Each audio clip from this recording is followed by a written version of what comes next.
l'actu immédiate. Vous avez la parole donc demain soir, émission présentée par Léa Salamé et Thomas Soto. Quel y est votre rôle ? Écoutez, mon rôle, et notre rôle à tous, c'est d'essayer de convaincre des hommes politiques de bien vouloir débattre.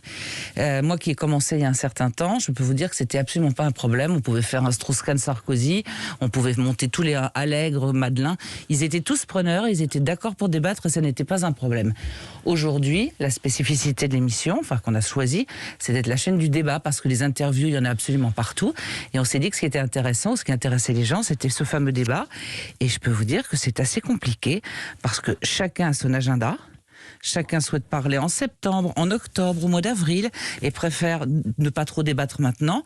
Mais là, on a réussi pour une deuxième fois. On a fait un Darmanin-Le Pen. Là, on fait un Jadot-Le Maire. On a réussi à les convaincre. Donc, mon but, c'est de rôder, de téléphoner et de leur faire admettre que le débat, c'est quelque chose de très sain pour la démocratie. Vous avez répondu à la question qui allait suivre. Je suis désolée. Puisque non, au contraire, c'est très bien. Ça prouve qu'on est dans le bon sens. Yannick Jadot, votre premier choix. Donc, j'en ai compris que c'est votre premier choix parmi ceux qui ont accepté. Le grand débat, ça sera désormais, il sera face à Bruno Le Maire. J'ai posé la question différemment parce que certains peuvent s'étonner qu'un ministre de l'économie passe après un candidat supposé à la présidentielle. Pourquoi ne pas avoir fait l'inverse, recevoir Bruno Le Maire en majesté, comme dit Léa Salamé, et organiser un débat avec lui et Yannick Jadot? Alors, d'abord parce qu'on l'a déjà fait avec Bruno Le Maire en majesté, comme vous dites. Ensuite, parce que depuis le début de la saison, on a eu Jean Castex, on a eu Olivier Véran, on a eu un certain nombre de ministres et qu'à un moment donné, on a eu Gérald Darmanin et à un moment donné où il faut parler de la gauche et qu'on s'est dit que c'était un bon calendrier pour la gauche.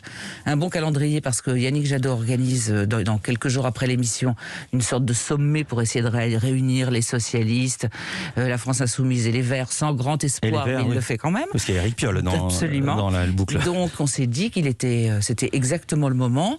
Anne Hidalgo, à qui nous avions proposé également l'émission, choisira, elle, nous dit plutôt septembre. Jean-Luc Mélenchon trouvait que c'était trop tôt. Donc on s'est dit qu'Yannick Jadot tombait très bien. Et voilà. Donc maintenant, la règle, c'est pas toujours le ministre en majesté et l'opposant qui vient sparring partner. C'est une émission où on fait tourner en sachant très bien que de toute façon, le débat, c'est le moment fort et qui dure 45 minutes et qu'il y a une interview avant. Donc la majesté, finalement, elle est partagée par les deux invités. Voilà, je reprenais le terme de Léa Salamé, justement. Qui disait ça, justement, après le fait que vous avez la parole a souvent été remaniée, notamment au moment des Gilets jaunes. Il y a eu plein de formules différentes, plein de monde sur le plateau, puis moins, puis davantage. Quelle sera la formule de l'émission de ce soir? Interview, débat, quoi d'autre? Écoutez, on va revenir à une formule assez simple, parce qu'effectivement, on a parfois un petit peu hésité, fait des choses qui n'étaient pas extrêmement lisibles, vous l'avez dit, il y avait des gens, il n'y avait plus de gens, mais c'est aussi parce qu'on était en période Covid et qu'en gros le Covid bouffait tout. Et avant cela, il y avait la période Gilets jaunes. Exactement. Et on ne pouvait plus faire des émissions télé. Effectivement, on ne pouvait pas faire des choses classiques, donc là on en reste plutôt à une formule assez simple, qui est un invité qui est dans l'actualité, interviewé, un quart d'heure, 20 minutes, et derrière le temps fort, un débat qui est thématisé. Donc je pense qu'on va rester sur cette formule pour l'instant.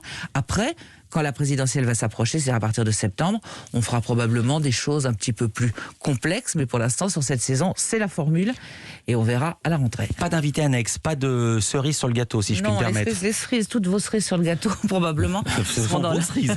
Ce seront celles de Muriel Pléné, qui s'occupera de l'émission à la rentrée.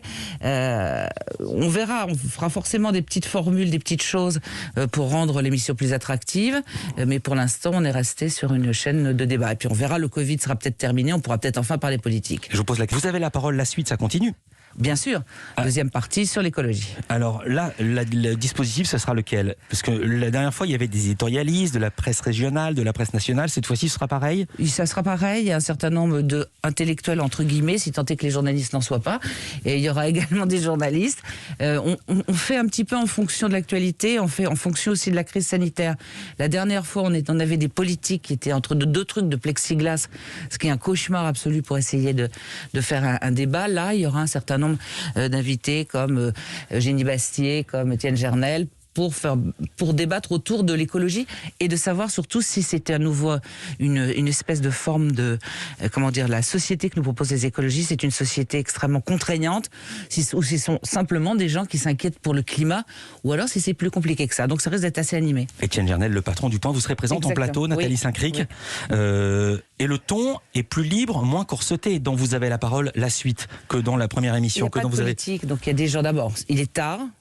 C'est forcément, on donne aux gens à partir de 22h30 quelque chose d'assez différent, puisqu'il est plus tard. C'est plus une sorte de dialogue et de discussion entre gens un peu libres. Et puis il n'y a pas de politique, donc ça change le ton. C'est plus détendu. Et effectivement, quelquefois, on se permet de sourire plus facilement.